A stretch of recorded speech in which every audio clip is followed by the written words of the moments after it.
All right. All right, let's do this. I'm actually going to do this really quickly. So I'm going to be kind of speed coding because I know exactly what needs to be done now. And I'm not going to be rubber ducking much of it while I code it. So I don't know how much I'll be talking. You're welcome to ask questions if you want to know what's going on.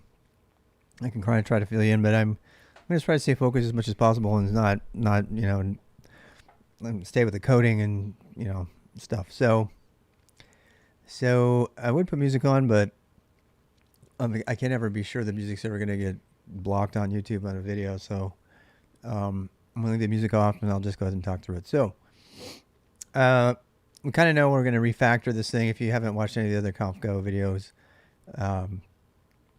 you might just want. So we're making I'm making an API that I can put into anything that will create a persistent set and get that's also safe for concurrency and potentially has file level locking, so that multiple applications could use the same API and be sure that they're not going to end up overwriting a configuration file, even if they're in a separate process.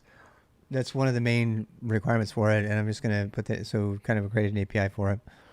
I'm going to talk through all the refactoring of the API into interfaces and why interfaces are a performance hit and how I kind of simplified the interface that I had before. So I have that decision all made. How's it going? So the first thing I'm going to do is just move everything out of the way. And this is just something that I always do. You can sue me or complain, but I'm going to move every single file into .old, and I'm not going to add .old into my gitignore. Or anything like that. But and this is going to add .git, so I'll have to move that back. So make directory .old. Okay. Move. Wait. Did I just screw it up? I might have screwed it up.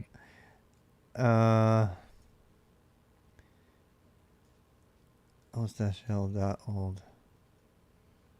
All right. To .old. And it can't move itself into itself. It's also, I don't want to have .git in there. So I'll bring it back out here. So here we have a totally clean slate, because I'm doing a pretty major refactor. And, if I do a status, you'll see that it's all, it says if all that stuff got deleted. This is why I won't be committing this, so I'm going to go one at a time. So first things first, I'm going to bring the README back.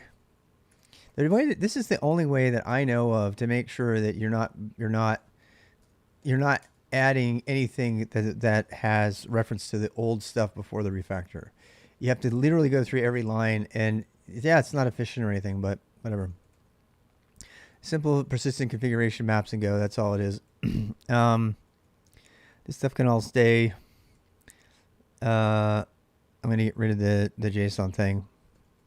Reference right to the JSON library. We're not going to talk about that anymore, because this version is now going to have multiple things in it: YAML, JSON, and a bunch of other things. So that's a change.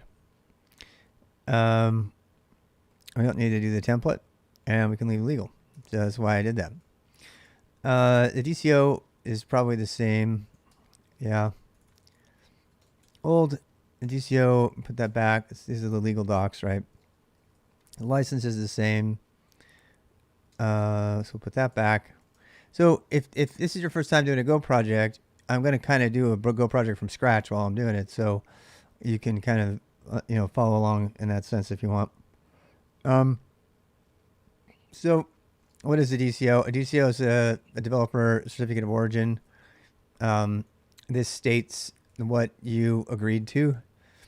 Anybody who commits is giving up their rights permanently to any contribution that they've made, so that I can put those contributions under the license, the Apache license. Apache is the best license because it's so long and drawn out, and lawyers love it. And that'd be you. You might not like it, but lawyers love it. And then what? Well, we have the main file, and I'm going to be careful about adding this in. So in any library, I always have, um, well, I always have a lib.go. Some people will name it after the library itself, but there's no rule there. So I'm gonna put lib.go. I mean, I don't know. I mean, we could try it the other way. The other way would be this. It would be conf.go, right? This is there's people have different conventions, but usually the main entry point into your package is called conf.go, and I mean, is this is the same name as your package. So here we have it, and then I'm going to go through this entire file. This is all stuff. So write-mask is the value passed to the third argument to all files. By default, the map returned by a new map uses this. I don't need to use that. May not, however, write-mask is the value passed as the third argument to all file writes by default. Write perms. It's not mask, it's perms. See, that's why I'm doing this. This is another way for me to do QA on the whole thing. And I could just do directory perms. And directory perms is the value passed to the third argument to all new directories created. So this is a package level variable. Those can stay. Escape. So this is escape converts actual character returns and line returns into their respective equivalents. I should probably do, instead of calling it escape, I should probably call it line return escape or something like that. Or EOL, or I don't know, should we got line escape? We'll call it conf.line escape. Escape line. Let's say escape line like that. I'm doing this kind of revision on purpose because some of these things are going to change. So let's go ahead and write the tests for this. We don't need these to be tested because they're just variables. But escape line needs a test. So as I've said before, I always believe in doing, well, let's move the Go mod file. So we have a basic file, and I don't know if I want to keep the old one, but we'll move it over here. So go.mod is the file that gets generated. And right now it doesn't have anything in it, and that's fine. And that file needs to be there though. There's probably a go sum file that I don't need. That's the one that gets generated when you pull down dependencies and stuff, which we don't need at the moment. And we have the example test file in there, but I'm not going to move that one over. I'm going to make it and grab from it and then incrementally move over the tests, because I know I have to redo pretty much all the tests. So this is going to also keep everything kind of one step at a time. So let's make an examples file. So touch examples, test.go. I prefer example tests over other testing because it forces me to write stuff that's can be used by the user, testing or understandable by the user. Conf test, that makes me force it to write it the way that would be. And I'm going to go peek real quick and see if I have an examples test in our old stuff for this. I don't remember if I do or not. So this is another way to make sure I get code coverage. So escape. Yep, there I do. Example map escape. It was not even the right test, so I can copy that out of there. And I'm going to put that in the example test. And paste it in here. So the way examples work, they use reflection to do their testing. I don't put a line return here. You probably could make it easier to read, but lines, yeah. Let's go ahead and make it pretty this time. So this is actually just escape, because escape is the name of the function. It's actually escape line right now. So we're going to escape line, and we can run our test. I'm going to rename this. Oops. I'm going to rename this to be test. So this is where our testing is. Actually, and just run just tests for everything. This is just a little test Which keyboard do I use? I'm using a Mac keyboard now. Yeah, the world's fastest keyboard for used by the most novelists and writers.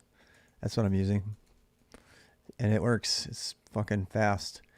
Um, so there we go. We've got our escape. Okay, so what else are we gonna bring in here? Well, I mean, we didn't have a lot in the main thing. The main gist of all this is actually in. But you know what?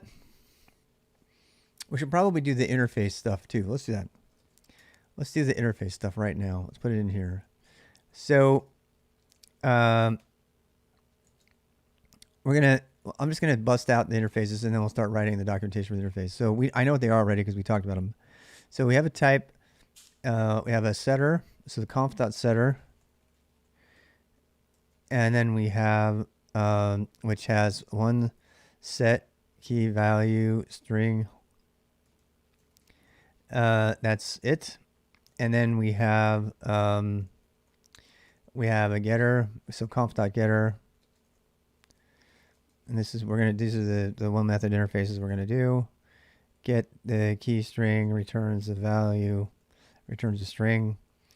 And we have a type that we decided to call mapper. That has a map method. The map takes a map function and returns an error. And we have an overrider. Yeah, let's do an overrider here. Actually, no, we're going to make override a function. So that's the thing. And I'm going to go ahead and make this clean. So I'll put interfaces here. Interfaces.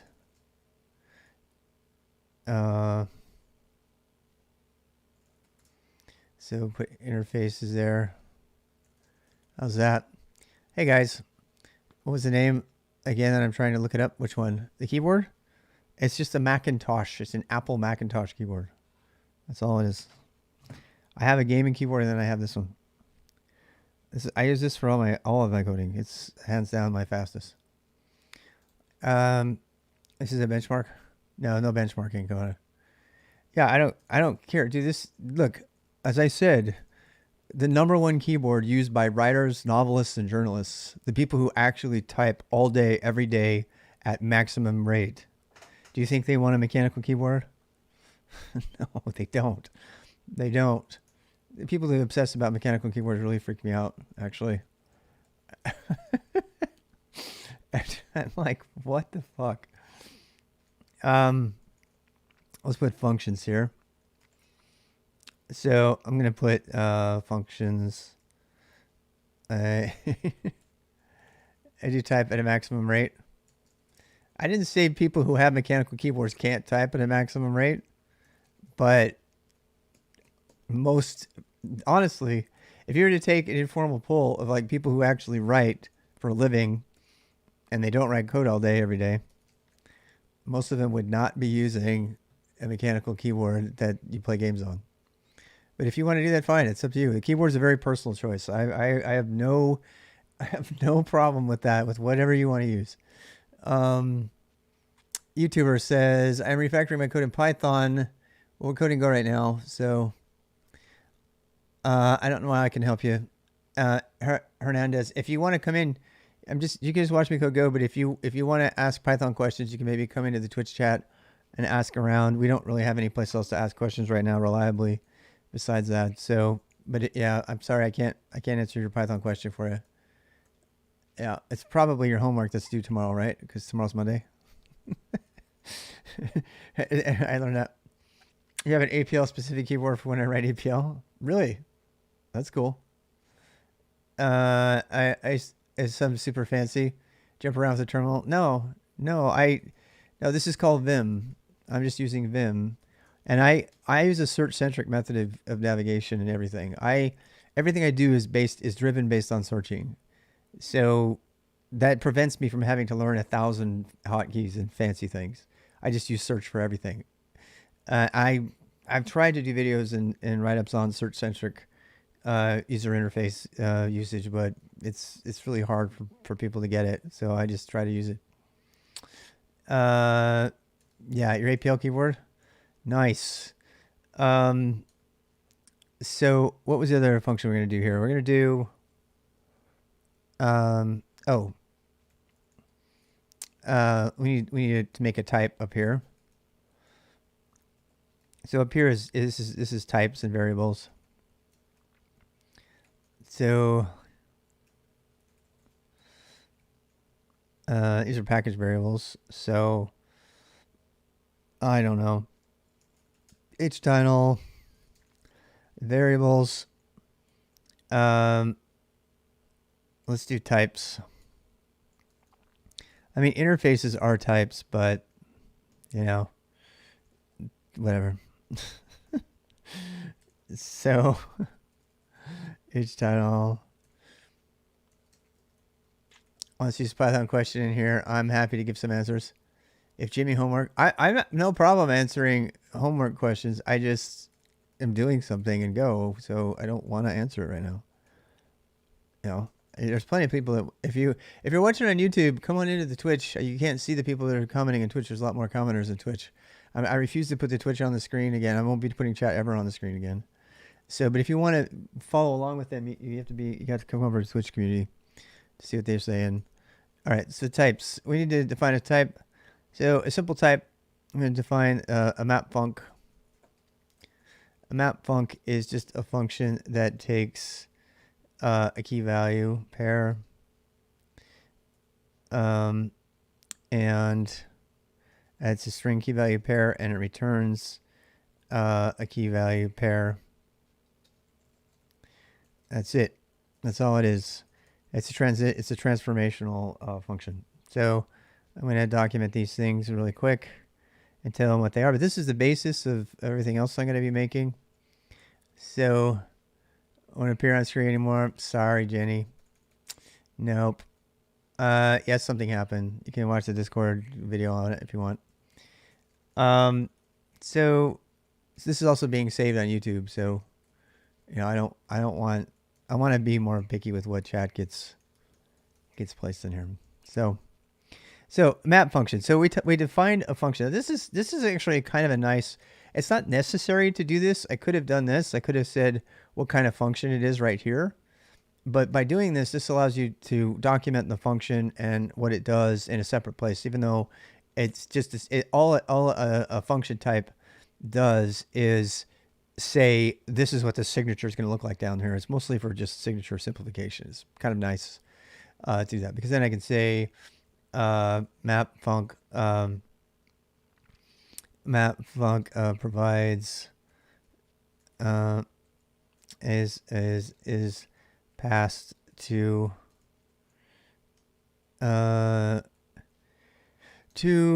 the map method of mapper implementations.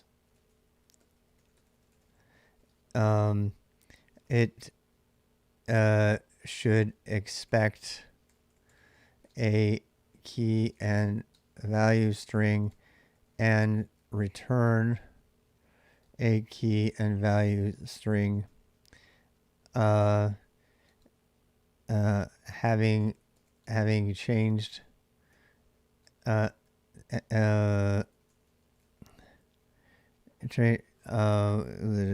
that's all. Map functions, let's see, in order to transform that key to a new let's see, to a new value. You know what? I don't think I need that. I think I just need the value.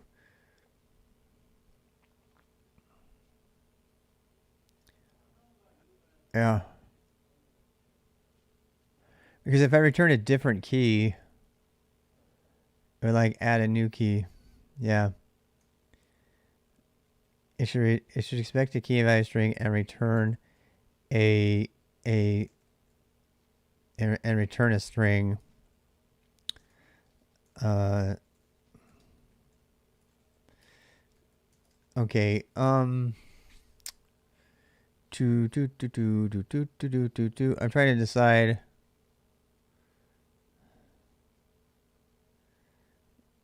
And return a string. Yep.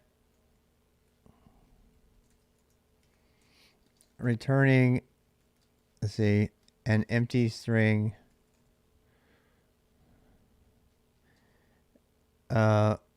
will cause the key to be deleted from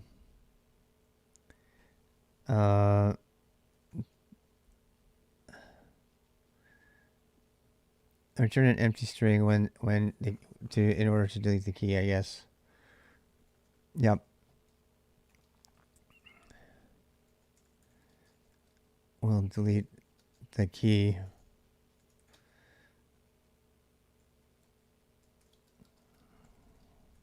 There's no null in this system at all. You're gonna head out to work? Wow, you got an internship career on Tuesday? That's really cool. So, all right, so we got the map function. So, mapper implements a map function, implements a map method,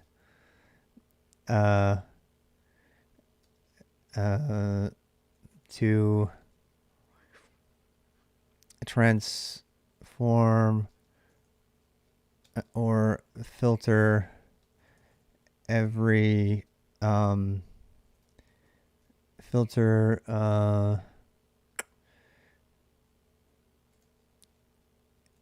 entries, filter key value. Let's see. I suppose, how do we put this? Map implements a map method to filter or transform an underlying key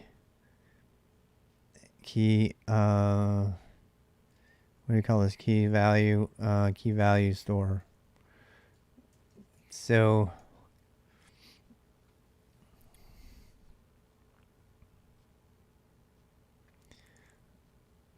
how else do I say this? To say each implementations must ensure, how do I put this? Map method to filter or transform the underlying key value store. Let's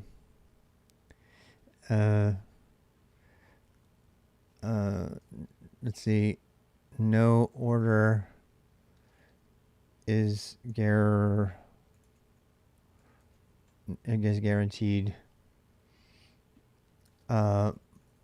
But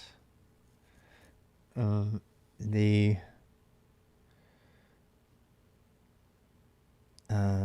transformation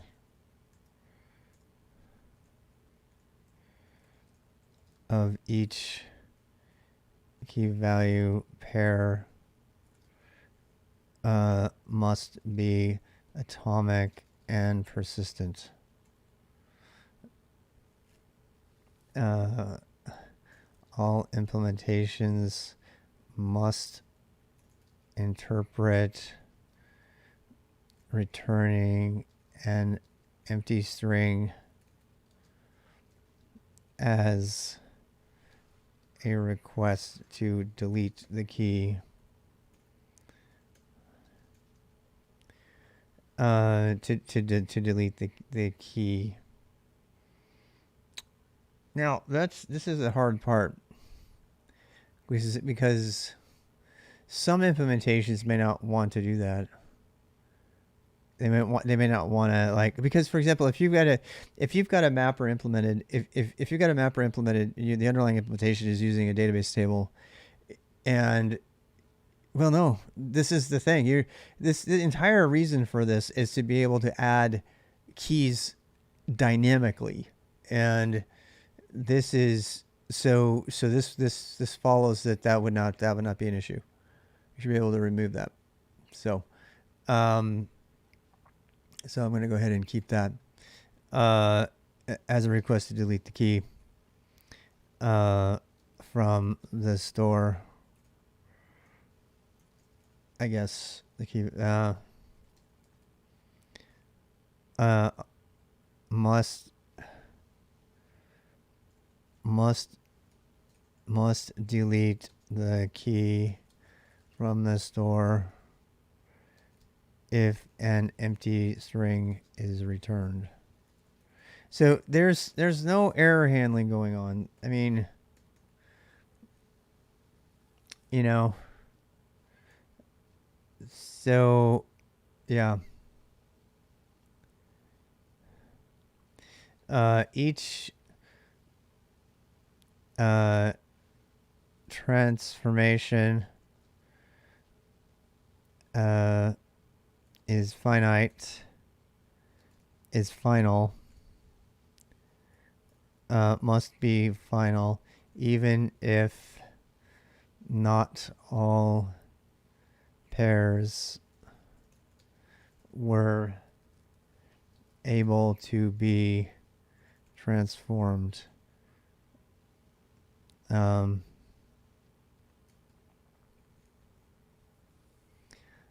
So that's the way we're doing it, because this isn't a transaction. This is not. Let's see.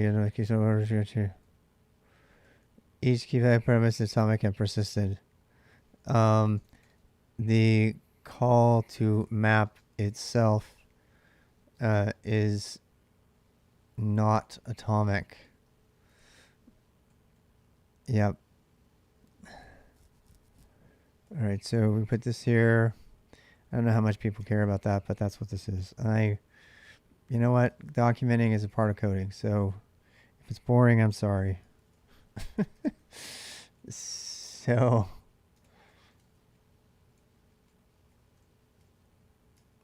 all right. God damn it. I always forget that. What do I do? Wait, what do I do? Oh, whoops. Okay. So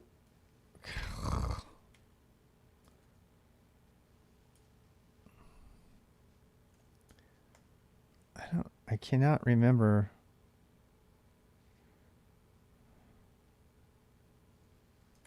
Yeah. Oh, duh. All right. Mapper implements a map method to filter or transform an underlying key value store. No order is guaranteed. The transformation of the key value pair must be atomic and persistent. Of each key value pair must be atomic and persistent. The call to map itself is not atomic. Is not atomic. And should not be viewed as a single transaction. Each transformation is its own transaction.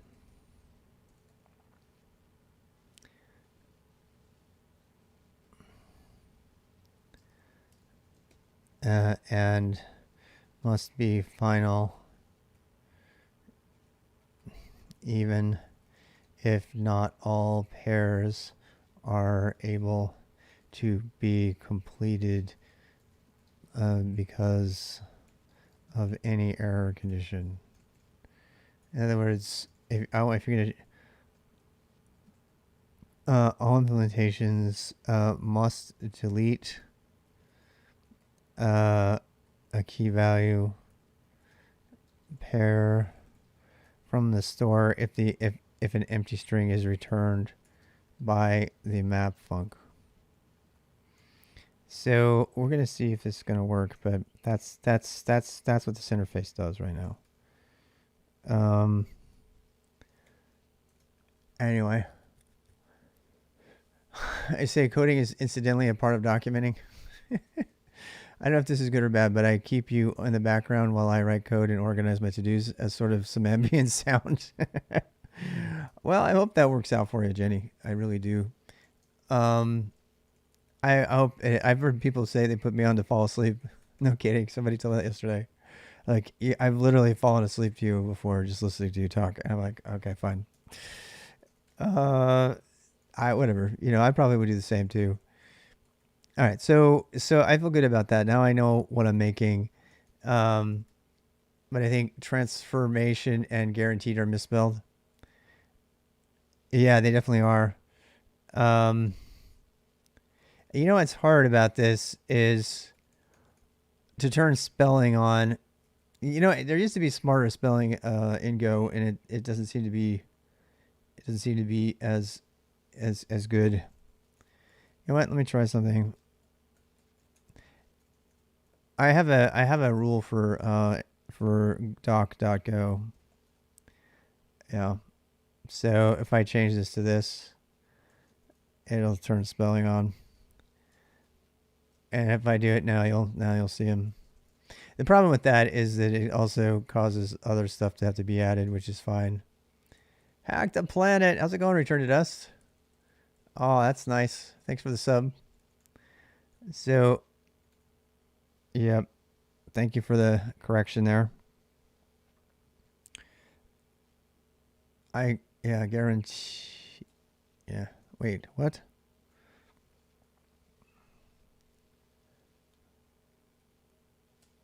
Oh, right. Transformation. Right. Thank you for that. I'm going to go ahead and, because then you do this, you have to do all your identifiers too, and that's kind of annoying, but whatever. Setter and getter. So these are actually pretty easy. I feel really good about this. It's nice and clean. This is why I like refactoring. Everything feels all clean and fresh and new. And I don't like it when it gets cruddy. Like you've made a lot of changes, you kind of don't know what's left over, and you've changed or not. There is, but I don't have it. It's easy to do that. I just don't have mine on right now. Yeah, you can turn spelling on and off pretty easily. What? You're good seeing Fireside? Oh wow, that's fantastic. Where's the man? You've got Bailey's and coffee. Oh man, that makes me want some. Yeah, I want some. All right, so let's do the setter and the getter. So setter implements a set method that takes a key and value. It takes any valid string as a key and value, including Unicode. So keys should, it's a matter of convention. How about that? Of convention, keys use periods to create a level of scope.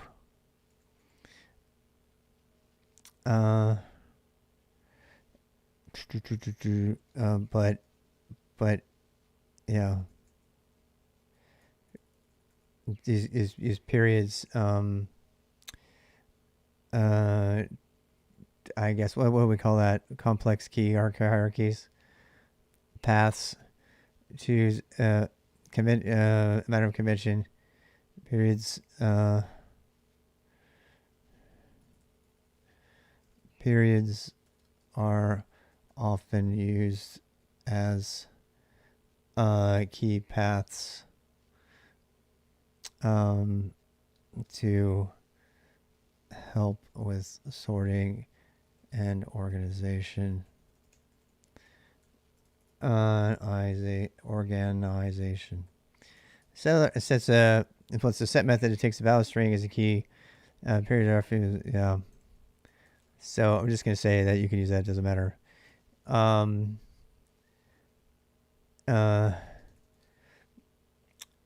So the problem I have is that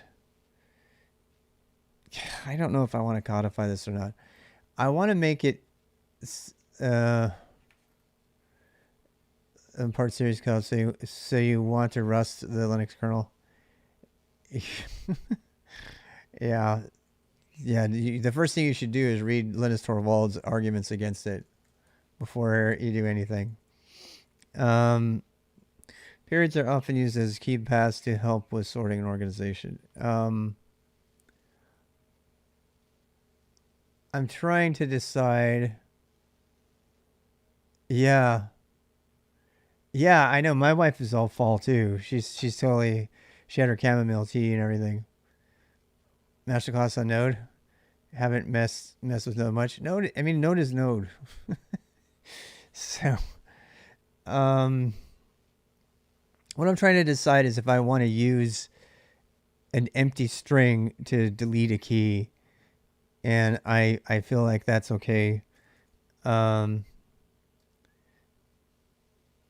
Implementations must regard setting a value, setting a key to an empty string as a request to remove the key from the internal key value store. This is one of the reasons I have to do this interface, because this is not conventional. People are going to look at it and they're going to go, what? But what if I want an empty string for that? And I try to go fetch it and I don't have it because it's empty. Well, you're going to get an empty anyway, right? So the reason for this is because I don't want the file to blow up and get really big. The configuration files have every possible configuration thing. That's not the point. The point is that the configuration settings are going to be stored outside of it. I only want stuff that has actual value to be in the store. I don't want empties to be in there. So let's regard setting a key to an empty string as a request to remove, to delete the key, to delete the key value from the internal store. So that makes this unique. Every call to set must be persisted and considered an atomic transaction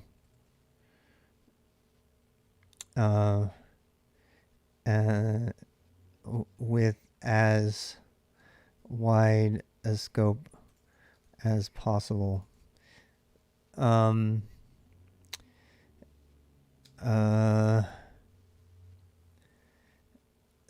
So, for example, when implementing a setter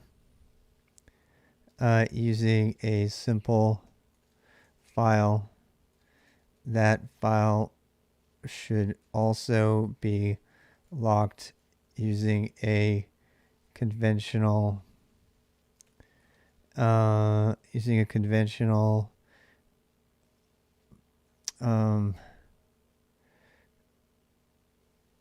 lock approach depending on the operating system.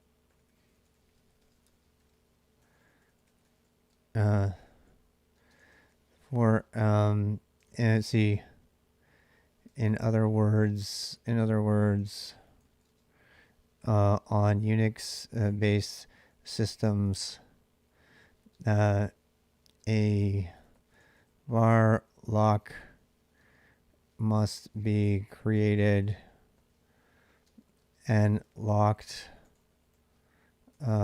so that any process, not just any thread, within a given runtime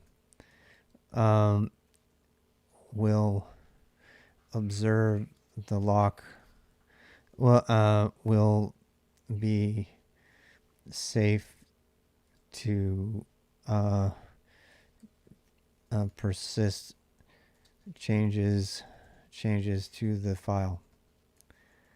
This is important. Maybe then I can like a mutex. Yeah.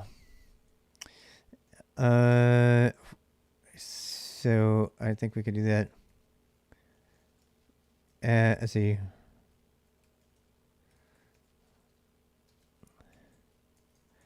Setter implements a set method, implements a persistent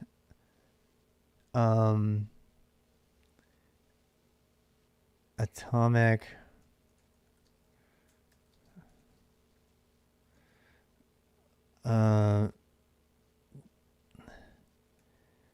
set method concurrency safe set method. Let's see, setter implements a persistent atomic concurrency safe set method that takes a valid string as a key value that takes a key value pair of strings. Value pair of strings. Periods are often used as key paths. That's a separate topic. So new paragraph.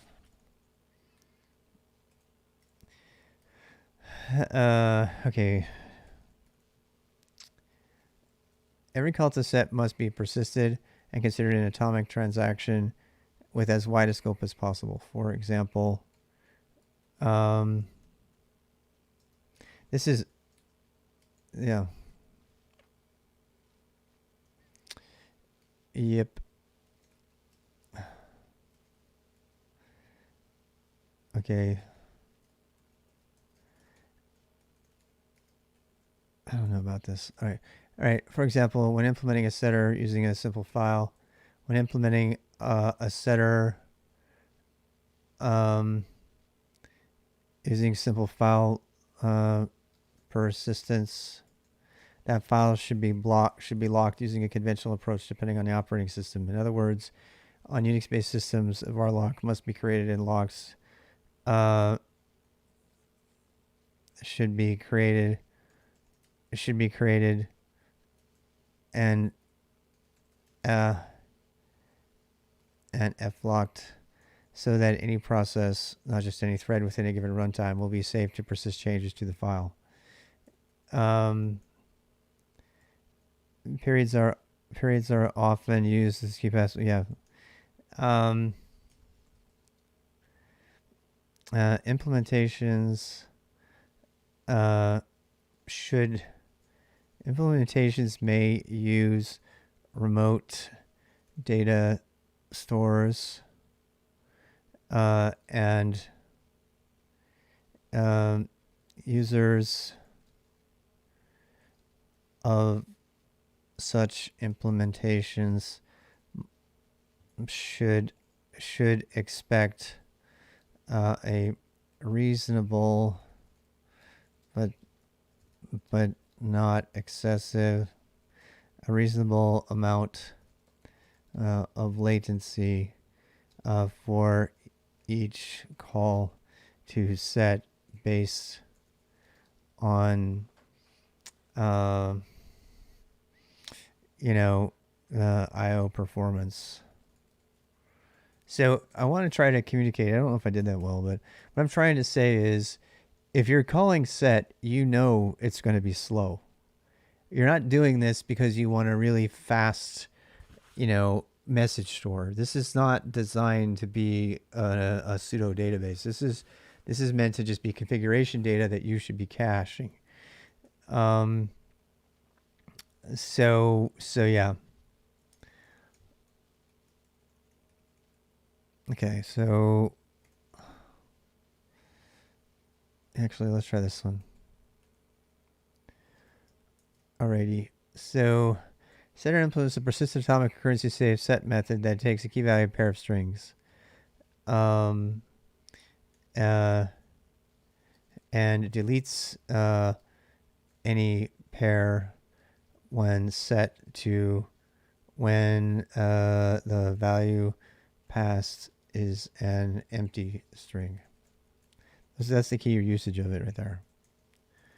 Every call to the set must be persisted and consider an atomic transaction with as wide a scope as possible. For example, when implementing setter, blah, blah, blah. Implementations may use remote data stores. And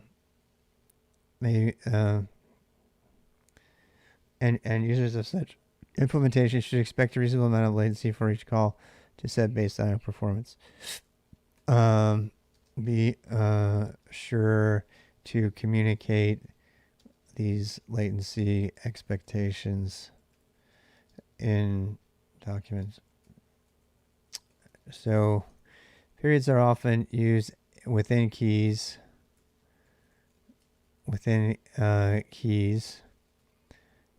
As paths to help with sorting and organization. Implementations with regards setting a key to an empty string as a request. Already did that.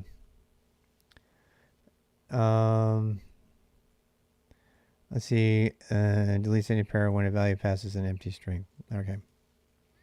We got that already. All right. That was a lot, but I had to get that out. That was like, this is really important. This is the main design. So what do we have next? So the next thing is the setter, is the getter. So, getter implements a persistent, yeah. It's like these same lines. Getter implements a persistent atomic concurrency save get method that takes a key and returns its value from the internally persisted key value store. There.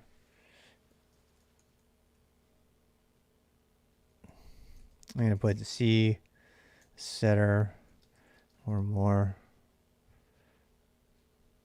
C setter as well. All right, so that way they know what's up.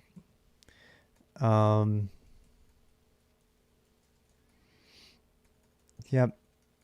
Okay, and then functions escape line. We've got that. Okay, so that's it. We had another interface we were going to call overwrite, but I don't think that needs to be in there as an interface. I think overwrite is a function. So func overwrite. So what are we going to say? Overwrite takes a getter and a setter. Yep. Overwrite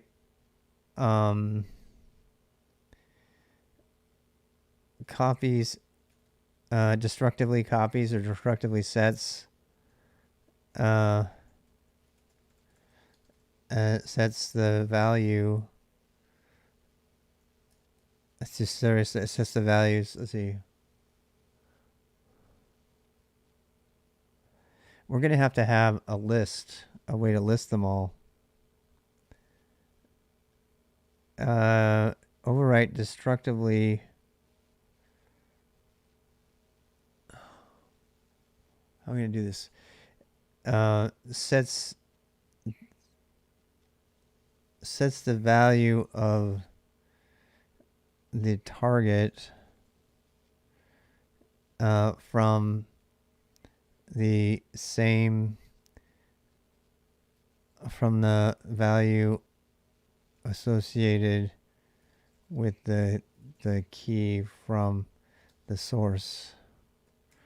So we would do this. We do overwrite, and then we have the from,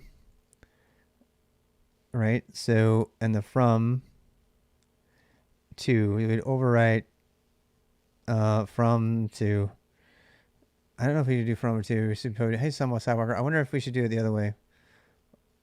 No, we do from. So from is going to be a getter. And no, we need to do two maps. Yeah, I don't know. I'm gonna have to think about this one. Yeah, because I don't know.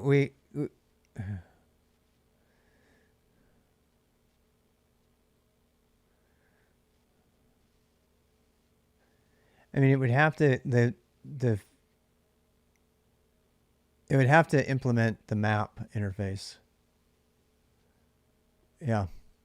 Oh, how's it going, Michael? In YouTube. AWS pay as you go. I don't know. I'm thinking about doing that. I'm thinking about doing GCP for my Kubernetes learning as opposed to doing localized stuff. Do you think it's going to eventually drive the world away from interpreting languages towards Go? Yeah, absolutely. I think the movement is toward Go, absolutely, away from interpreted languages. Interpreted languages come with too many problems in modern times, except for shell stuff. So that's my answer to that. The question is whether Go is going to take over from a lot of the interpreted language deployments that are out there, and I believe it absolutely is. It was designed for that purpose, so that's why it's a little bit easier to write than other stuff. I feel like the from needs to be. We need something that has a mapper in it, and we need something that has a getter in it. So the overwrite would take. So we want to overwrite the thing with the map. So we're going to say a mapper. We're going to say overwrite target mapper, right? With what? We're going to overwrite the target mapper with everything from I'm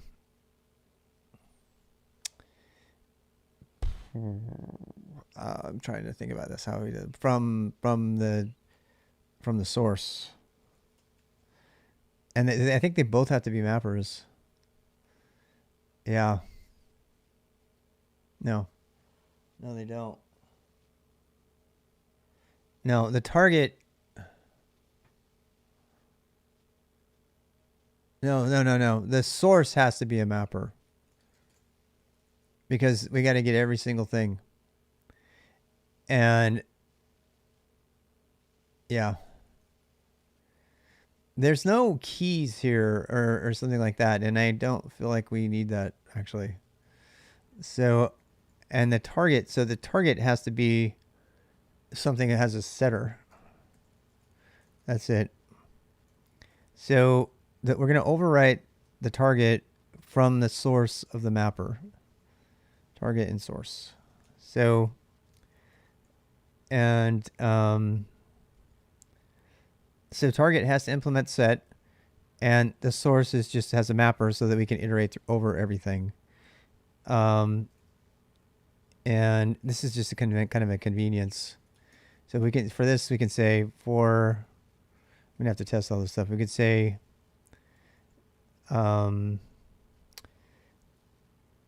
so we need our override function, and we just need to call map.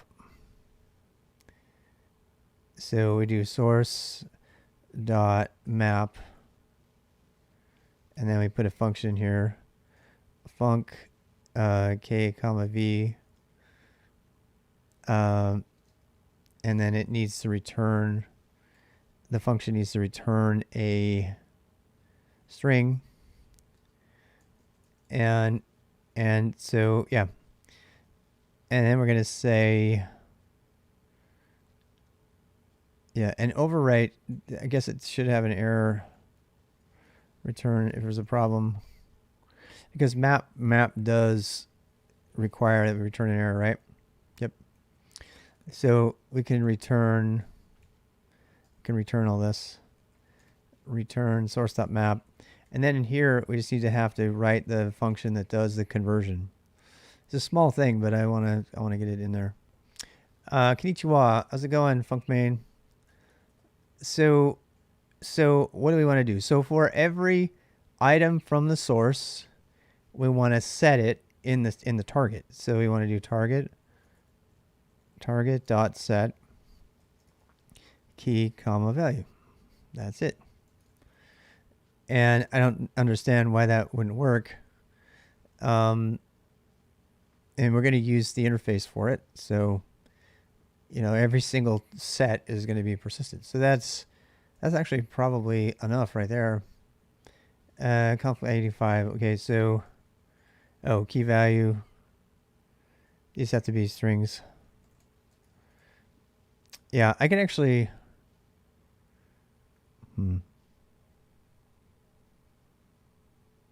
I don't know if I can do. I don't think I can. Let me just. I always forget this every time I have to look this up.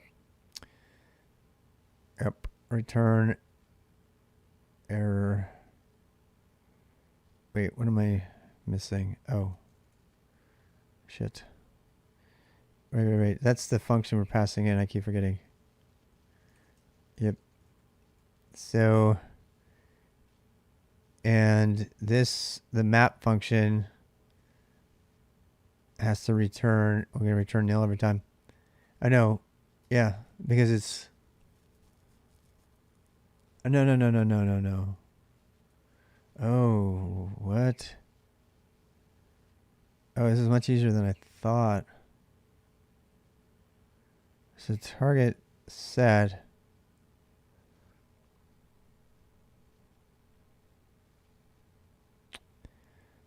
Huh.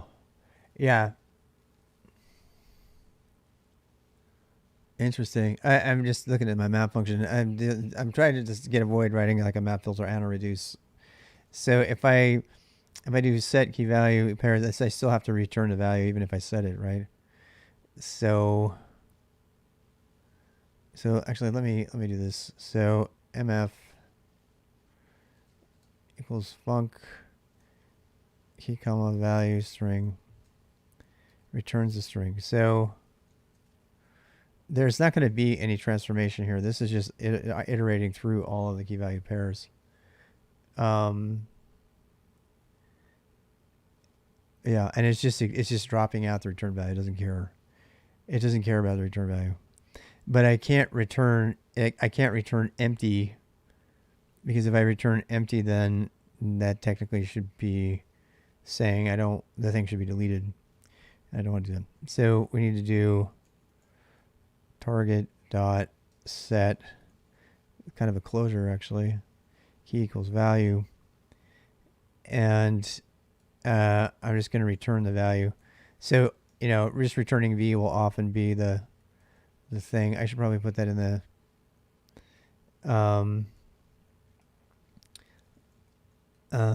yeah. Returning an empty string will do that. Often returning the same value v is will be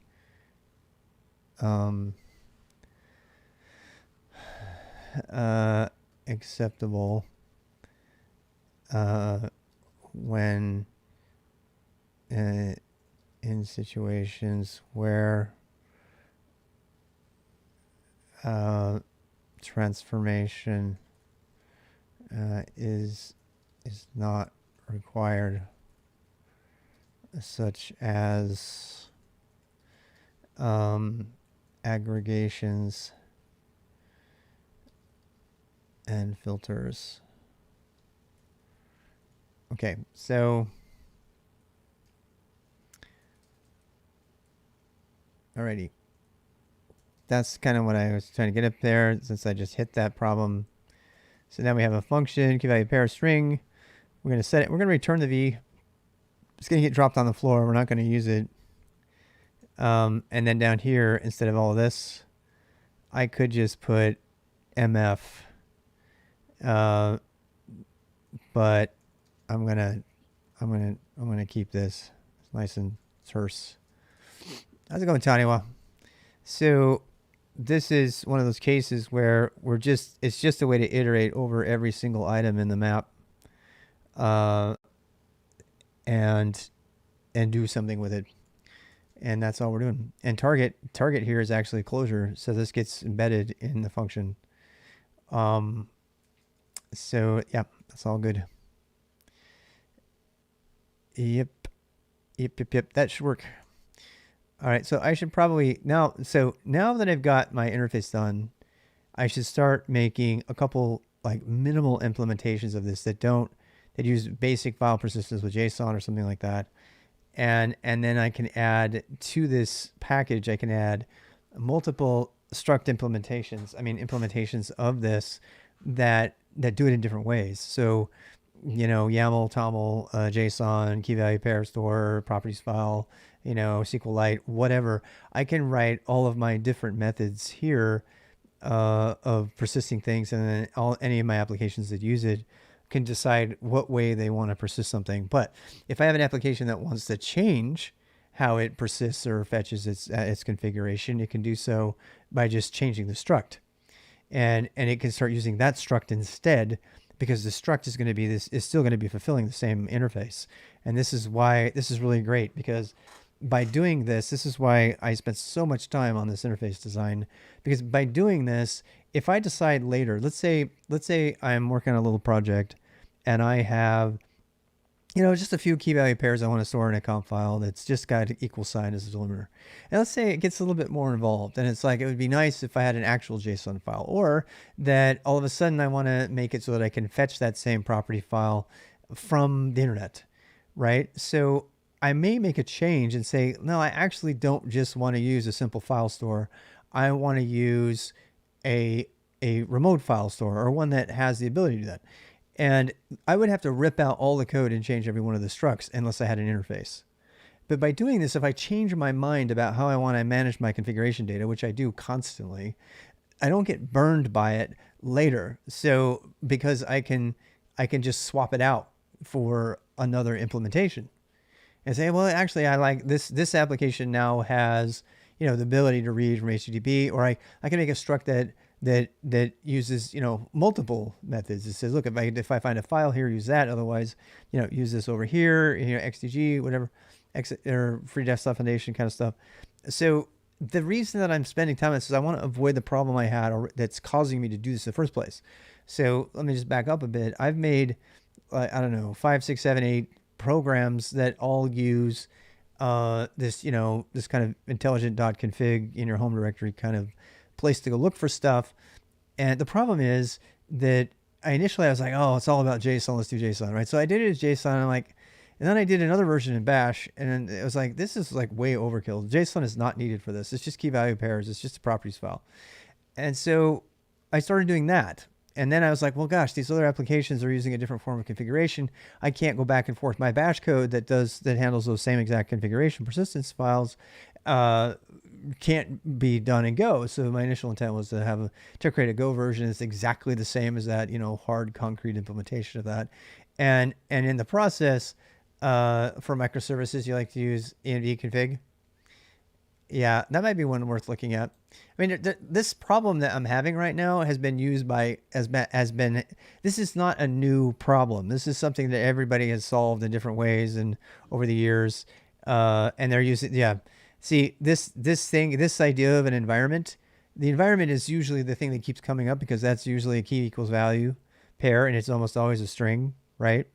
So, export, tiny, format, debug port, results false, users. The only problem I have with this is that it does more than, you can tell that it's doing some grouping, you know what I'm saying? Annotate the struct, just consort CNV to a config file struct.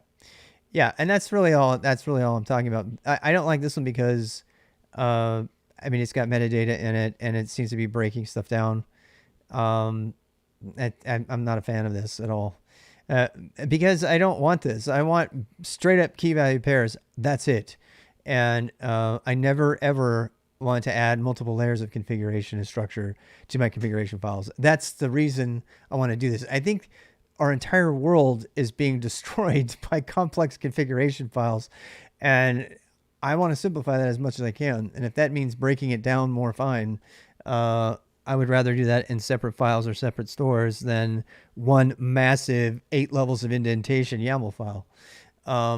So, you know, it's the Unix way. Environment variables already do this. This is something that's been around since the beginning of time. Environment variables already key equals value pair. The end. You know, and we've been doing that. We've been CGI. You know, there's just that's been a way of doing things for forever. And the other thing I don't like is if this is structured. This is cool because I understand why they want this, but I don't want types. I want to follow the Unix mantra of make everything a string and then convert it into its type when you need it to be a type. But otherwise, it's just a string. Pike is a huge fan of that. He talks about it all the time. So that's my intent. It just plays nicer over the wire. You know, you don't have to do any type conversions or casting or anything. So this is just how I'm choosing to do it. And I don't want to get it more complicated. It's largely also because there's a bunch of env shit that's going wrong with, you know, Docker files and Kubernetes and everything. You have to like transfer it, using environment in the environment is often a problem. .env files for the win. Yeah, your .env files don't always cover it though, unfortunately. I wish they did. Honestly, I want to make .env files one of the ways to persist this. This is one of the reasons I'm doing it this way. Because I want to, if you want an exportable .env file, you know, the property files that I'm using right now, the config files that I have right now, support that. They absolutely do. So if I do z-config edit, here's all my key value pairs. These are environment variables. I could right now, exactly the way this is right now, I iterate through this thing and I could export every one of these as an environment variable because I haven't added multiple layers of indentation and scoping and stuff. So that's just my preference. I only want to deal with key value pairs. The end. I want this to be like the Redis of config. But the point I'm trying to make is that now that I've got an API and an interface defined, I can actually implement a struct that implements, you know, the interface as a persistent file that uses an env or that uses, you know, toml or whatever the fuck. It's going to use the most simple version of toml, right? Because it's going to be key value storage. It's going to throw away all the other structure that you can use in toml or YAML or JSON for that matter. But if you need a parser, if you someplace else that only understands JSON, I want to be able to play nice with other people like that and move around between the two. Before using them, I do like to clean inputs before using them. I've been burned too many times by security issues from beginner programmers. Yeah, I use config as key value pair. I don't use fancy features in it. Yeah. And there's probably lots of ways of doing that. When you talk about being burned by security issues, is because when you use you look at the string and then you validate the string before it comes in. That's one of the reasons that I do like strings, is because you can do string validation and you can, I know it's slower, but you can actually use this is probably the CGI guy in me from the 90s, but you can use regular expressions and you can validate types using code and I know it's so slow, but you can use regexes and stuff like that to validate input from configuration variables that are coming from other places, right? And so and the more simplicity that I can add, the better. In fact, this implementation that I had, you know, last week was not as simple as this. It was a lot dirtier, and it's getting simpler, and that means I'm starting to feel happy because I just want simple. I don't want the other stuff. I think you said that before. ASN.1 is all we need. I don't know about that. I don't know if I agree, but yeah. So let's actually start using this thing, you know, and see what I can make with it, right? And I have all the other code of one implementation, but I actually want to make multiple implementations now. One of them that uses JSON stuff. I don't know what I'm going to name those. I feel like, yeah, I don't know how much time I have for this. I don't know. I kind of feel, I kind of want to let this like settle for a second. It feels really good. I kind of want to just leave it right now because I feel like I got the code to work, and I haven't really made anything in the interface yet. Um, but let's at least do the scaffolding for the next thing. I have to kind of think about what is going to be. Okay, let's do some examples. How about that? Example escape line. We got that. If you're not going to raid when you close out, I recommend Tangent Storm, new programmer streamer. APL, really? That's amazing. That's super cool. Yeah, I'll go follow them right now. Tangent Storm. You should go watch somebody else. I'm probably gonna. I want to try. I want to try to do one implementation of this, and maybe go. I mean, it's kind of late for me too, so kind of losing steam here. I really want to play Witcher actually. I just want to relax. I gotta work hard tomorrow. I'm gonna be streaming tomorrow most of the day, but while I'm doing the other template and HTML web stuff. But yeah, let me see. I want to go see your Twitch friend. Twitch TV. Oh wait, I'm sorry. This is supposed to be a Go stream. I'm not supposed to get too distracted. God damn it. So, oh yeah, Tangent Storm, Defender Clone, and K. Software development with Fauna for Rust NJ. Currently streaming J. What is J? Is J that weird language? Code for the tool I'm building on stream is blah blah blah JPrez. Very cool. I'll make sure to follow him. That's some fun stuff to watch. Presentation for programming videos. I live stream for an hour each weekday from 8 a.m. I need to change my stuff actually. There's a suggestion box. Oh my god. You might also enjoy the APL forum, a Discord server for discussing array programming and languages in the APL family like J. Oh, I didn't realize J was like APL. I didn't realize that. That'll be fun. I'll have to watch him. Yeah. That looks like really fun. J is APL and ASCII. Really? Yeah, there's no way I would know that. Super cool. Yeah. Look, I'm not against learning esoteric language for the sake of learning the language. If you're going to tell me to make money in it, then I got a problem, right? I want to make sure that it's a viable language. Everything should be SOAP compatible XML. Bite your tongue. Bite your tongue. I'm trying to think about what the names would be for the implementations of this, though. And I had a problem with it, and whether we should have one per file, right? So, I'm kind of brainstorming right now. I feel like we could have like a JSON file. We could have a JSON one. We could have a YAML one. The problem is if I add all these to the package, the package pulls in all these deps, and I don't know if I want to do that. Does that make sense? I almost don't want to put any concrete implementation in this. I probably just want to put a JSON implementation and okay. Let me ask you, architect people. So I want this to be really lightweight, and I want it to be more of a standard than an implementation. So, K is a viable language for making a lot of money. If you like high frequency algorithmic trading, woo. So what I'm suggesting is I'm only going to probably make 2 implementations.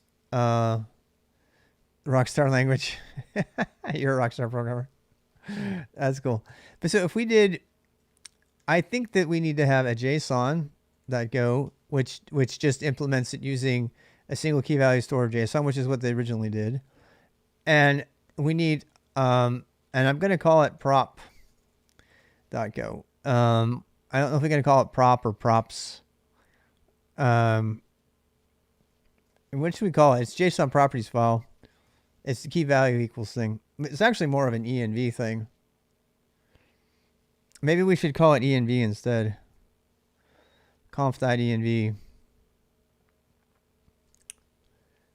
Yeah, I like the env idea much better. Yeah, I like env much better. So, let's see here. We could do a JSON map. What do we want to call it? That's what I'm wondering. So, do we call it? Do we here? Let me try to get an example for this. So, func example. We could say. Do you want it conf dot what? Conf dot. Well, let's go ahead and write it. Conf dot what would be what? It would be. So here's my C is a. I mean, we could use M for map. We've been calling it maps. Map is different though. Map is now, if you're a mapper, then you have a map function which does the thing. So we can't call it map as in it is a map anymore. So we have to say, probably not M. We have to say like config or values or something. So like C equals conf dot conf.json. I mean, you could do that. You could do conf.json and then give it, we would do new JSON. No, that we want conf to be a rendition of JSON if we're going to do that. I don't know. No, we don't. Conf.json, conf.properties. I'm trying to decide what we should call the struct that's going to implement this set and get. Yeah, I'm trying to think. It would be like a JSON store. I don't know. Should we do like this? Conf.json store. Conf.store. Conf.values. Conf.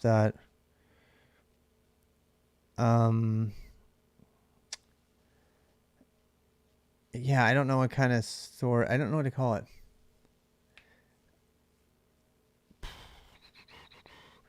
We want a new one though, for sure. We would say new JSON store. New what? A new JSON config. There's a new JSON. We're going to make a new JSON config. And we have to tell it where the file is going to be. A new, I'm just playing here. We have new env conf new environment file. Yeah, new env file. New new JSON file. Yeah. I mean, and these I'm just playing. We do new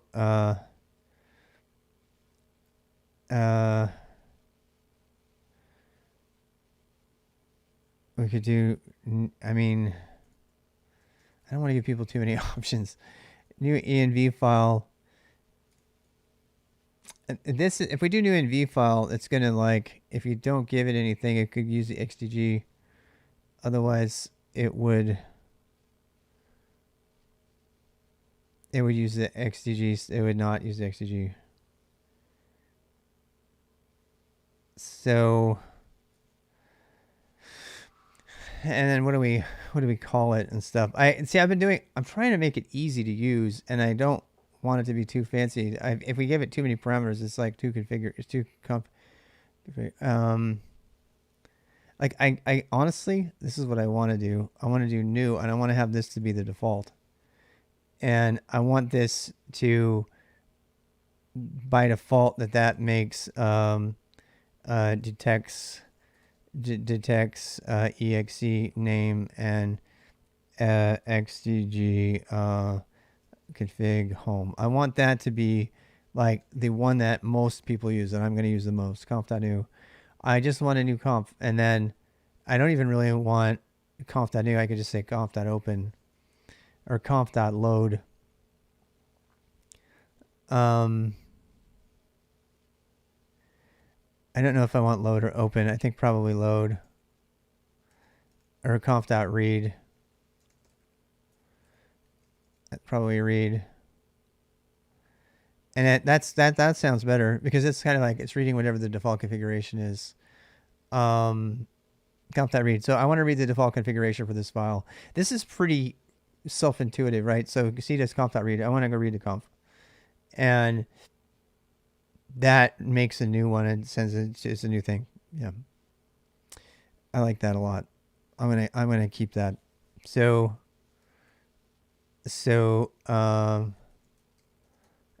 we're gonna do read. Okay, so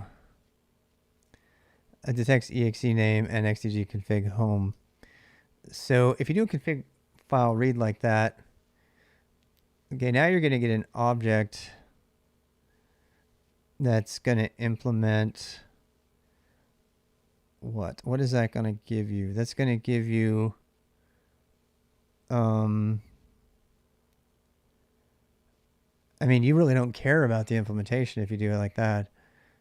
Who work at hedge funds, like, oh, right. I like this one. All right, so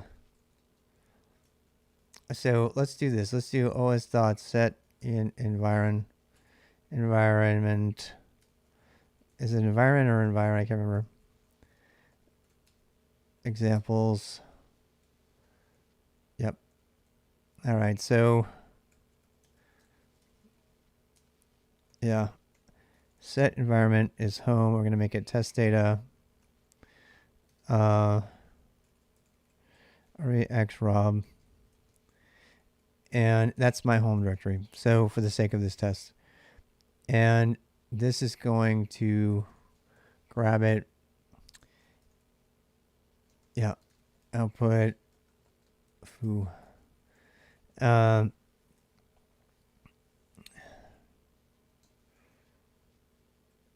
right. So detects exe name and xdg config. Detects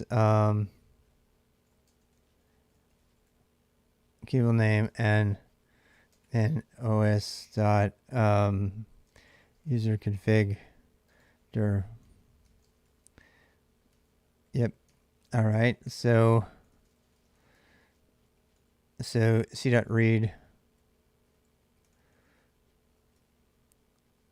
Okay.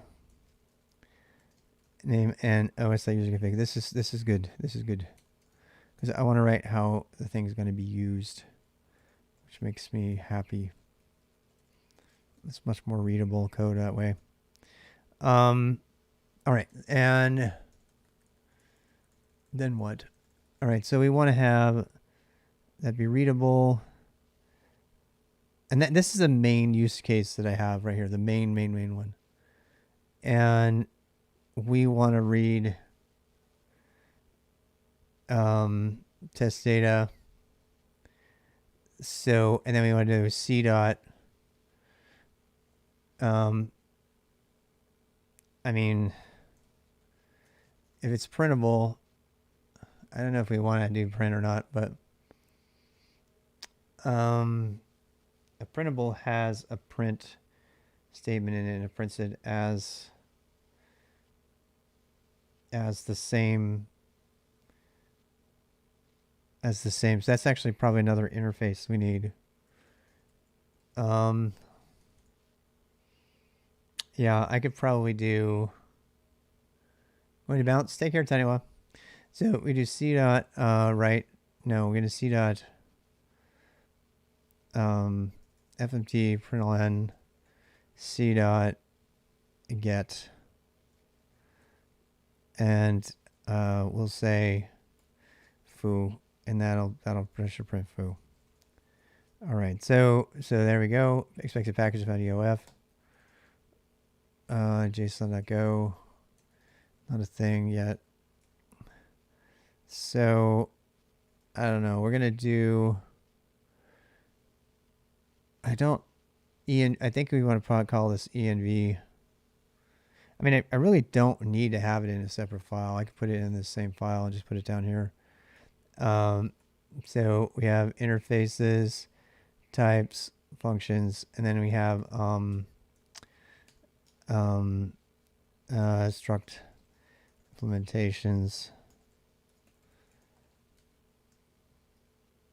So yeah, I could probably just call implementations h title. All right, so now we have. I don't even know if I can put this down here. Yeah, you can. Never mind. So type. Well.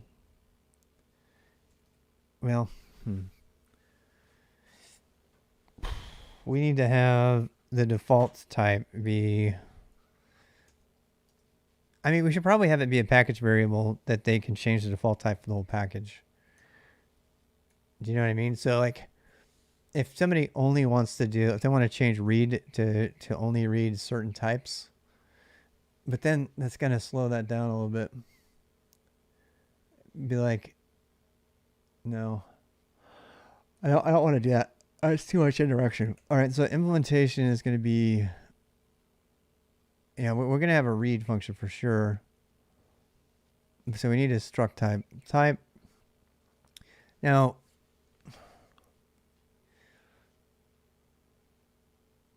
I'm going to call it an env file.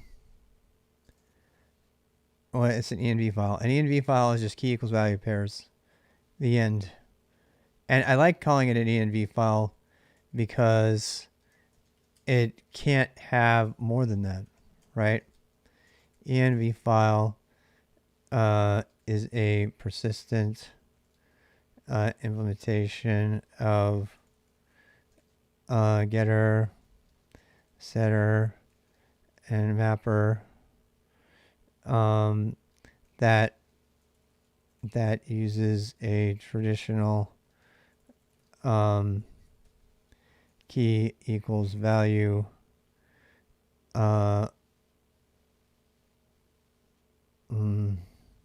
format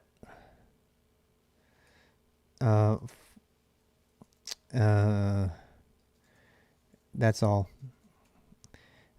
Okay, it's a persistent implementation of getter, setter, and mapper that uses a traditional key equals value format.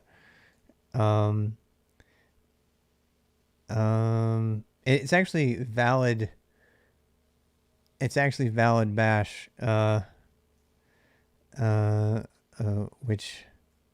which is also valid POSIX shell and bash code as is.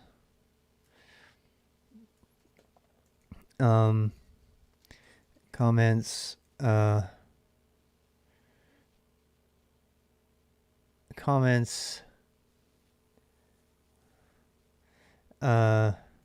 unlike shell code, however,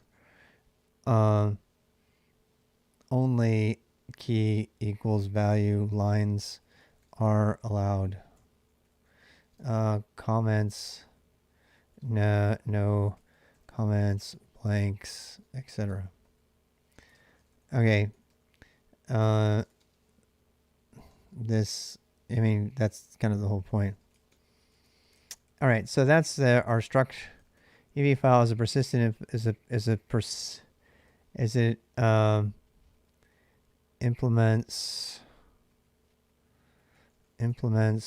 getter, setter, and mapper by using a traditional key value file format.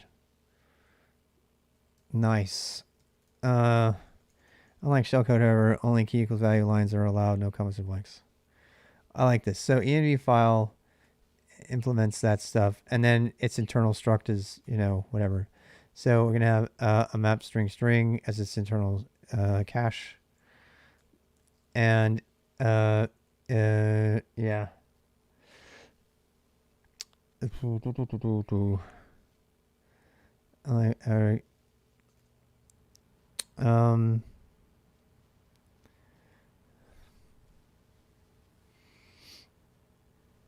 let's see. env file embeds a sync read write mutex.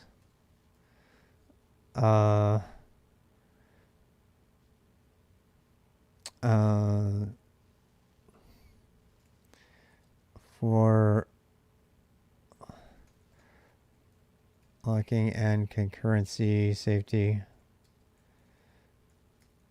Embeds for the concurrency safety, and observes var lock flocks on all operating systems that support it. Okay, so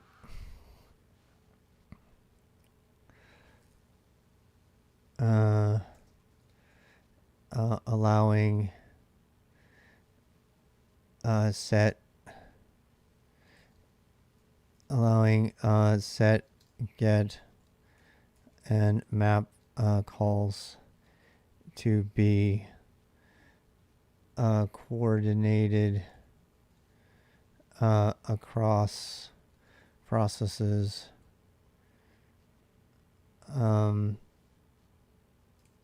as well as runtime threads. All right, so that's the goal there, and we got to do that. We got to finish that guy. I think this is the only one I'm going to do. I think I'm going to do env file, and I'm going to do the JSON one. So, and that's it. I should probably do a YAML one. The problem with the YAML one is that it builds in an external dependency, but it's not too bad of a dependency. If I like add toml and everything, I'd be like, ugh, this package has got too many deps, right? But I feel like we probably should do toml as well.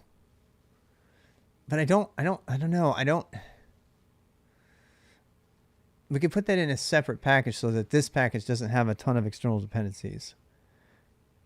You know? I want to be able to write that this package has no external dependencies except for the standard library. That's really important to me, because I don't want people to, you know. I mean, we could do that generator option like they did, where they can allow them to compile it in with YAML and other support if they want to, but I don't think that's what I want to do. I do want to put that in the documentation somehow.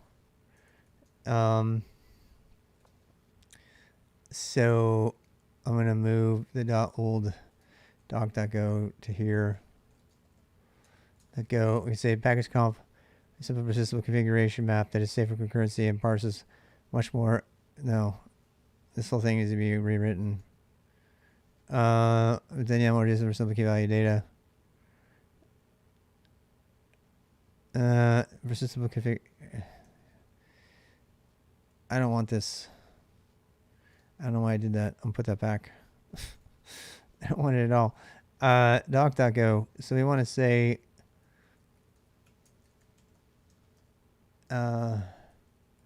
package. No, we want to say something about package comp provides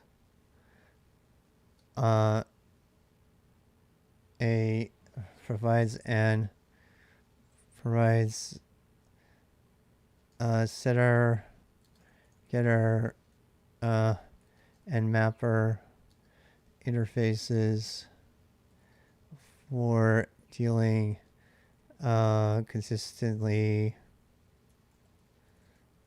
with configuration data wherever it may be persisted.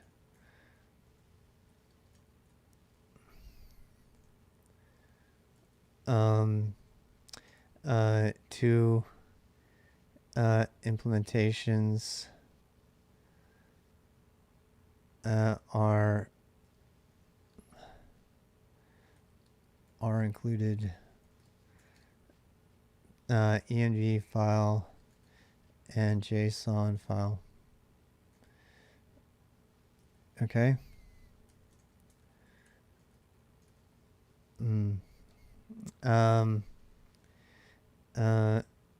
This package has no dependencies on anything but the standard library.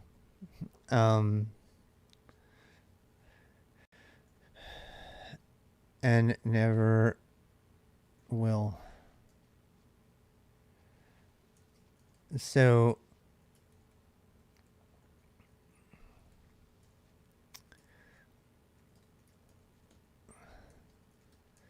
HashConf provides segregator and mapper interfaces for dealing consistently with configuration data safely and consistently wherever it may be persisted. Two implementations are included: env file and JSON file. I kind of feel like we should do a REST API. I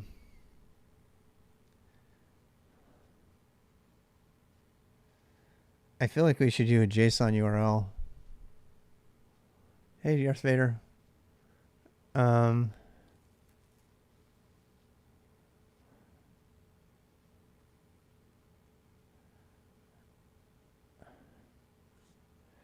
We should put something like this: the following implementations have been included.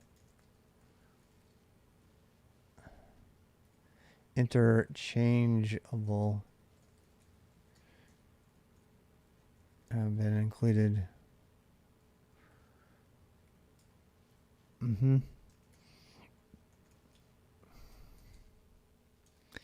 env file, env URL, JSON file, JSON URL.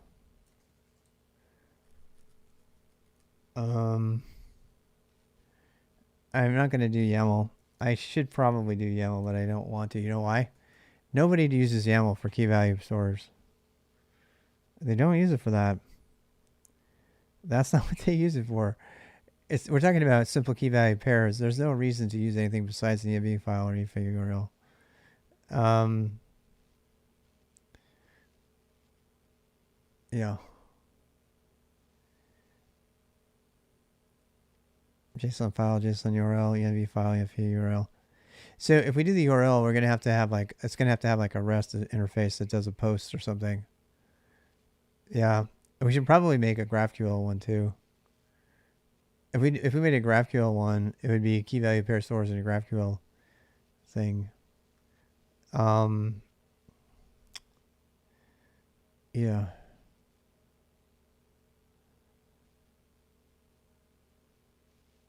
We could do env REST. No, we should probably do, I don't know, let me think. We do JSON file. We could kind of do a REST API. Yeah. We could definitely do REST.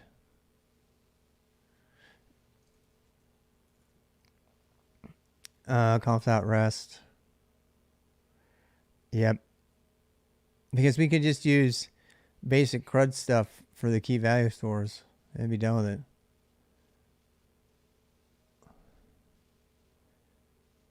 Yep. That would work.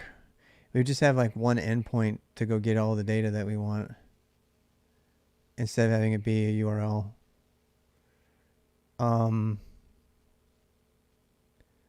I mean, we'd have to figure that out because we have to translate the URL to do that. Get or set. That's assuming you have a server on the other side. You'd have to have a server that persisted it. Yeah, I wonder if I want to do gRPC on that too, because it's kind of a cute, but that's types and stuff. I don't want to do that yet because I don't need it. So we can add these other ones when we add them. For right now, we're just use JSON and env file. So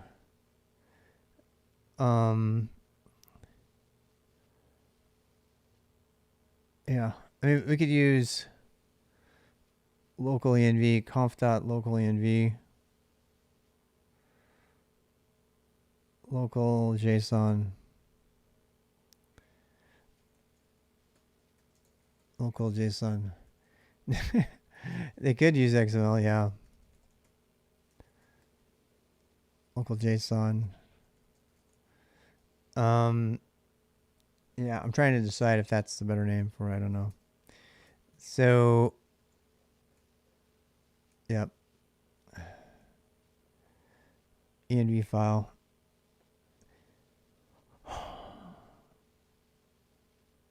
Yeah. I like that. A JSON file. I mean, conf.json file. As opposed to what? I suppose conf.json, conf.env. It's not precise enough. Type JSON file. XML file. We could do XML file. I don't know who would do it, but you could definitely do it. It's not that hard. Yeah. So, yeah. JSON file, XML file, env file, toml file. I just don't think people are going to use them. A toml file and an environment file is exactly the same, except for the equal sign. Yeah. XML file, I mean, it is. A toml file is, so, you know, we could do the fact, like, why is there no toml? I'm going to do that. Fact. Why no toml support? So, since all key value stores are flat, the env file is essentially identical to what a toml file would look like, and is 100% compatible with toml parsers. There you go. That's why. XML is probably one. I don't know how many people were using. Do people use XML for key value pair storage anymore? Do they still do that? Does anybody use that anymore? I mean, I can definitely do it. I just don't know if it would be warranted. You know? So yeah. JSON file, XML file. Documents in yeah, health level 7 documents in XML. Me too. I can't imagine somebody. Do you think people would want to do that? Yeah, that's insane. It's fucking insane. You can't. Yeah, why would you do that to yourself? Why would you? I'm not doing it. No, I'm not. I refuse. I'm just not supporting it because I have to support it. It's like, why the fuck are you parsing XML? I mean, you don't need it. If you need XML, you need something much more involved than this. This original project was just going to be env files, and now I want to at least allow JSON as key value pair store, so you can send it over the wire. It's harder to send env files over the wire. Conf-go, yeah, that's yes with your attributes, but then you have to specify the attributes in your schema, in your XML schema and all that. Yeah, absolutely. So I think I'm done for tonight. I mean, this is definitely something I'll just keep plugging away on. I feel much better about it now. I take forever to do stuff like this because I don't want to, fuck it up. I want to, this is interface stuff. I feel so much better about this interface approach than the other one. The other one was pretty ugly. So, and I know exactly what I'm making now because I've defined it to be in the interfaces. So that's, the rest is pretty easy. The question is how many of these do I explore? I kind of want to make one that's network enabled that uses REST by default. So you fetch an API, you provide the baseline API, URL, and then it will add in the key, and you would expect the value to come out in plain old output, with over HTTPS or something. That would be cool. So then you could have remote configurations and look them up. The problem with that, though, I can see right away is it would have, if it was the same problem with REST in general. We've already bought off on the problems with REST. You can't change more than one thing at a time, right? You'd have to change, if you were going to change a configuration value, you'd have to change it one at a time with a different, put request or update request, and then that would change it. But that would establish a very simple way of fetching key value pairs off the internet, just through HTTP. So I actually do want to do that. I'm going to do it because I want to show that it's possible. I'm going to do that because, so env file, JSON file, and then REST. No GraphQL because we don't need GraphQL. It's overkill. So, I mean, I kind of would love to do a gRPC one.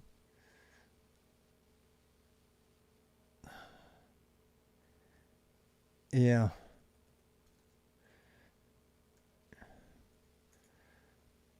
The problem with gRPC is that it's got so many types established in it, right? So if we're going to use gRPC just for key value pairs, it's going to be like, why are you doing that, right? Protobuf is like way more complicated. It communicates a bunch of stuff all at the same time, right? But if somebody, for some reason, you wanted to fetch one or two configuration variables from a gRPC service, this would be really cool, because then you could use it. You could combine multiple configuration sources,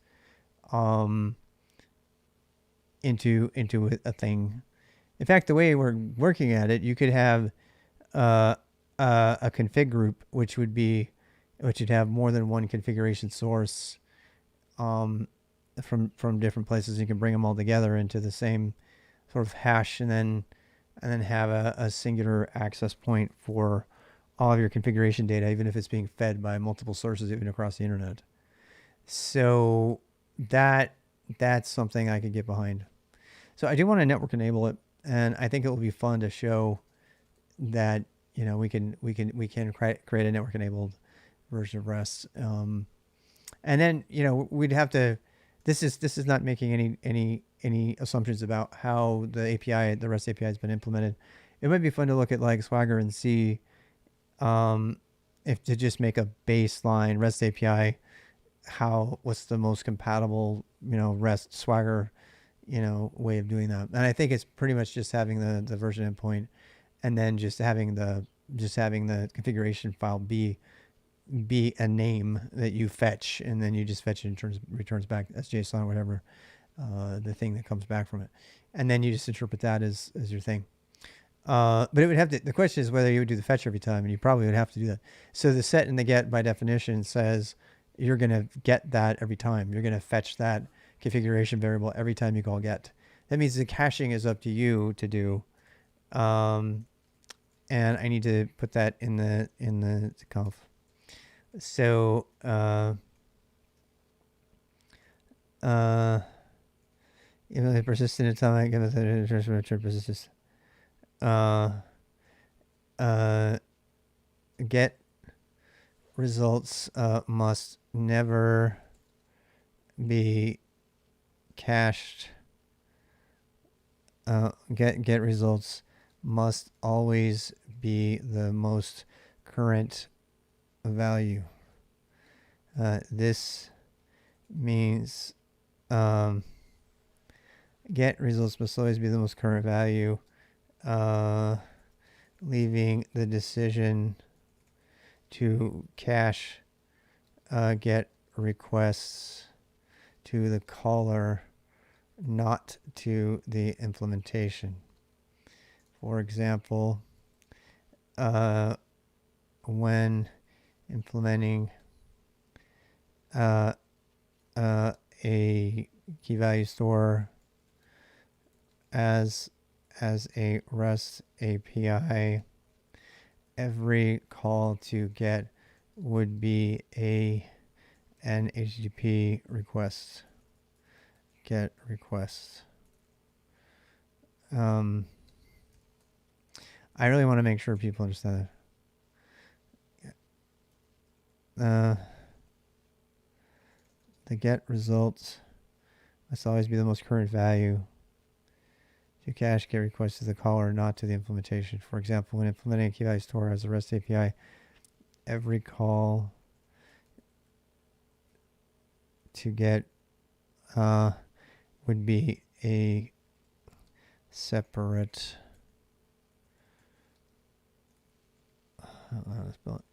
separate HTTP request.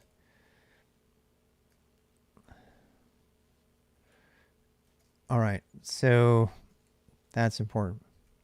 So this is only for getting the new stuff. Yeah, I feel like I kind of want to save that.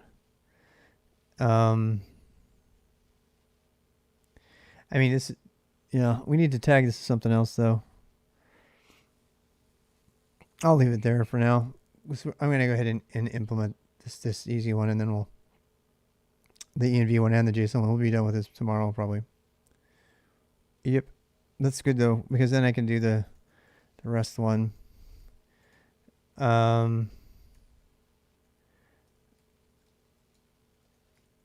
Okay.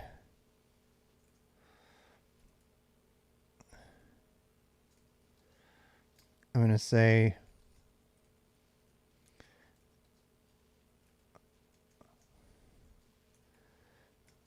I'm going to put planned on that one because I don't want to have to change this.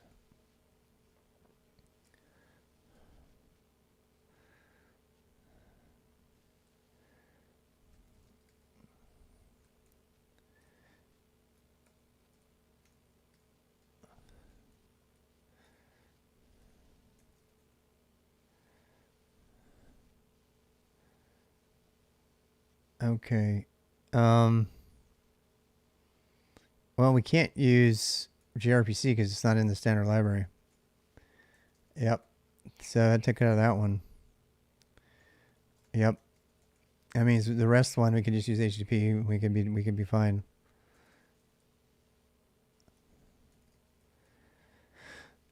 All right. Yeah. Yep. And it's pretty standard. It's pretty standard REST procedure to have an update or a put or a delete call, whatever. So yeah, that should be fine. Yep. Oh, I feel really good about that. All right, time for me to go to bed. Where's the fishies? Bring out the fishies.